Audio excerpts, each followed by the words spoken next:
करवाइए please, stage खाली कर दीजिए। वॉलंटियर स्टेज खाली करवाइए। आप लोग स्टेज खाली करवाइए। जितने भी वॉलंटियर स्टेज वाले हैं स्टेज खाली करवाइए। मोदी तेरी तानाशाही नहीं चलेगी, खाली करवाइए। मोदी का तानाशाही स्टेज खाली करवाइए। स्टेज खाली करवाइए।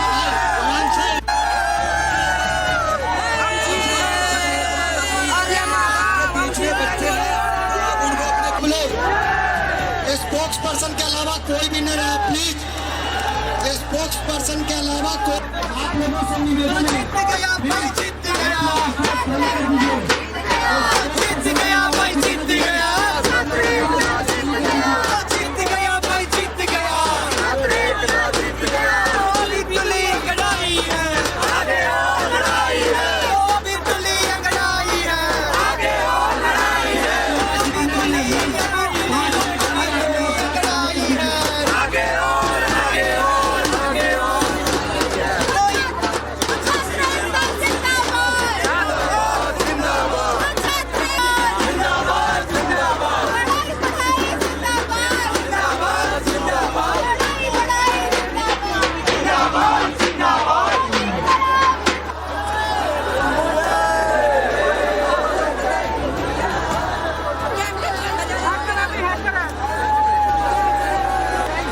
യെസ്, ജന്തർ മന്ദറിൽ നിന്നുള്ള ദൃശ്യങ്ങളാണ് ഇപ്പോൾ പ്രേക്ഷകർ കാണുന്നത്. ലാൽ കുമാർ ഞങ്ങളുടെ പ്രതിനിധി അവിടെ നിന്ന് ചേരുന്നു. ലാൽ, ആഹ്ലാദ ആഘോഷ പ്രകടനങ്ങൾ ഇപ്പോഴും തുടരുകയാണ്.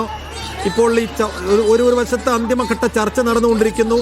ഇന്ന് തന്നെ ഈ സമരം വിജയമായതിന് തൊട്ടു പിന്നാലെ തന്നെ പ്രവർത്തകർ അവിടെ നിന്ന് പിന്മാറാനുള്ള സാധ്യതയുണ്ടോ? എന്താണ് നേതാക്കൾ പറയുന്നത്? ഒപ്പം സമരക്കാരും. സൈഫുദ്ദീൻ, ഇപ്പോൾ മൂന്നാം ഘട്ട ചർച്ച ആരംഭിച്ചിരിക്കുന്നു കോൺസ്റ്റിറ്റ്യൂഷൻ ക്ലബിൽ.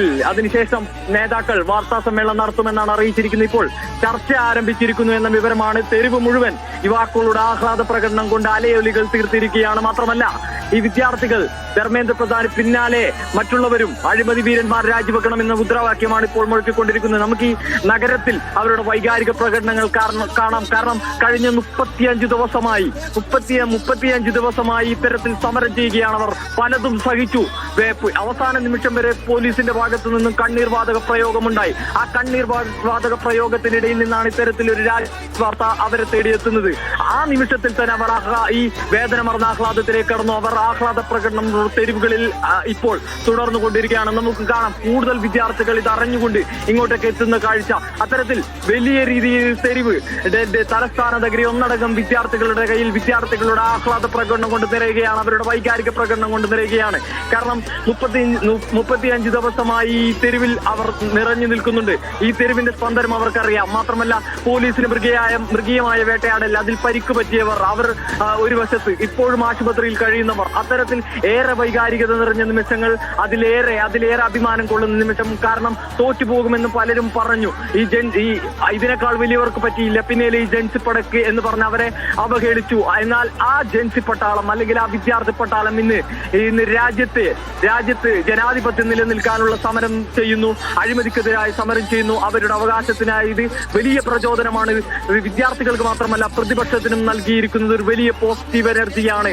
സമരം കൊണ്ട് നേടിയെടുക്കാൻ പറ്റും എന്നൊരു വലിയ പ്രചോദനമാണ് ഇപ്പോൾ നൽകിയിരിക്കുന്നത്. അത് ഈ തെരുവിൽ നിന്ന് നമുക്ക് വായിച്ചെടുക്കാൻ പറ്റും.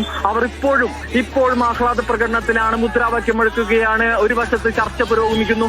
ആ ചർച്ചയിൽ അവരുടെ ഏറ്റവും വലിയ ആവശ്യം അംഗീകരിച്ചിരിക്കുന്നു. ഇനി എന്താണെന്നുള്ളതാണ് ഇനി ചർച്ചയ്ക്ക് ശേഷം അവർ വാർത്താ സമ്മേളനത്തിൽ നമ്മളോട് പറയും. പ്രധാനപ്പെട്ട 5 ആവശ്യങ്ങൾ, അതിലും പ്രധാനപ്പെട്ട 3 ആവശ്യങ്ങൾ, അവയ്ക്കൊക്കെ കേന്ദ്രം വഴങ്ങുന്ന കാഴ്ച.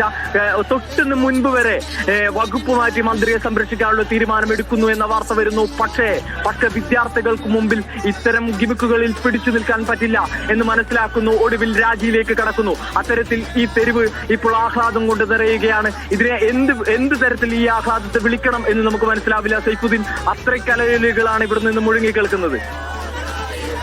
തീർച്ചയായും അവരുടെ പോരാട്ടത്തിന്റെ വിജയമാണ്. സ്വാഭാവികമായും ഇനിയുള്ള മണിക്കൂറുകൾ അവർക്ക് ആഘോഷിക്കാനുള്ളതാണ്. ഇതിനപ്പുറത്തേക്ക് ഇനി എന്താണ് പാറ്റകളുടെ നീക്കം എന്നുള്ളതാണ് അറിയേണ്ടത്.